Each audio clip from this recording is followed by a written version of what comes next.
सबसे प्रभावशाली मंत्र वही हैं जिनका कोई अर्थ नहीं है, जो केवल ध्वनियाँ हैं। जिन मंत्रों के भी अर्थ निकलते हैं उसमें मन सक्रिय हो जाता है।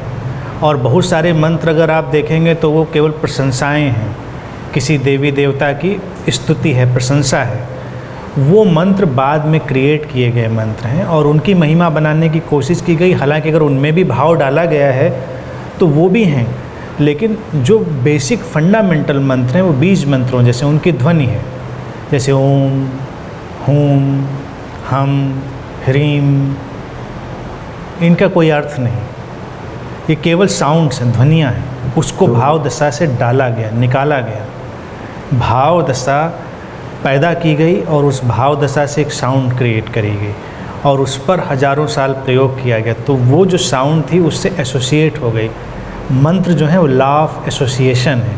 मनोविज्ञान में एक थ्योरी है लॉ ऑफ एसोसिएशन, उसके बारे में कई बार बता चुके हैं, आज उस पर नहीं बताएंगे। बस इतना ही जाने, वो साहचर्य का नाम लॉ ऑफ एसोसिएशन, वो एक खास भावदशा से एसोसिएट किए गए हैं इसलिए उनका प्रभाव आ रहा है।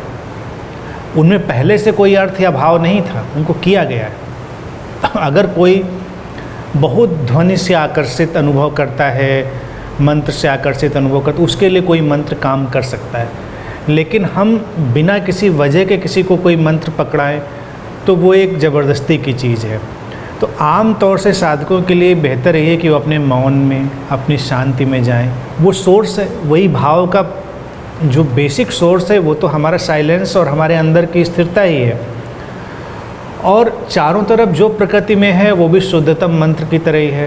पंछी बोल रहे हों, नदियाँ बह रही, कुछ भी हो रहा हो, बच्चे हंस रहे हैं, कुछ हो रहे, वो भी एक मंत्र की ही चीज़ है, क्योंकि वो भाव दशाओं से खास निकली हुई चीज़ें हैं।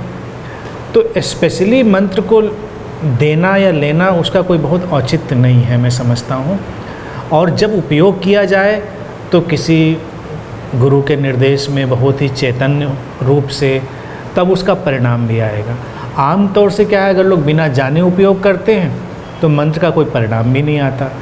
थोड़ा बहुत उसको लगेगा कि शांति मिल रही है, अच्छा लगा या वो, लेकिन उसका बेसिक जो परिणाम होना चाहिए वो नहीं आता।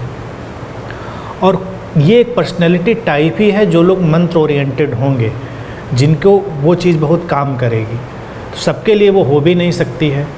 तो ये उन्हीं लोगों के लिए दी जाए स्पेशली जो उस तरह के हैं, उस टाइप के, और वो लोग उसको ढूंढ लेंगे, देर सवेर वो लोग उसको ढूंढ लेंगे। इसलिए चुनने योग्य जो चीज़ है मेरे लिए वो अपने एब्स्ट्रैक्ट, जिसको कहें बिल्कुल साउंडलेस स्थिति है, मौन की स्थिति है, अपने अंदर की स्थिरता की स्थिति है, बस उसको ही चुना जाए।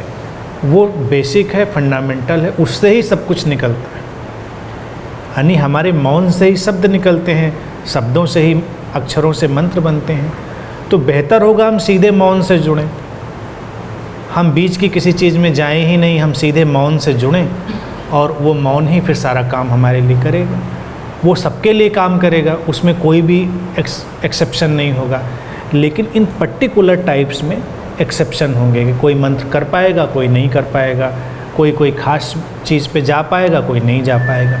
तो वैसे लोग स्पेशली अलग किए जा सकते हैं। और किसी गुरु का काम भी यही होता है कि किसी साधक को देखकर वो ये जान ले कि ये इस विधा में जा पाएगा या इसमें नहीं जा पाएगा, तो उसके लिए वो उस तरह की चीज़ें दे सकता है। ठीक है।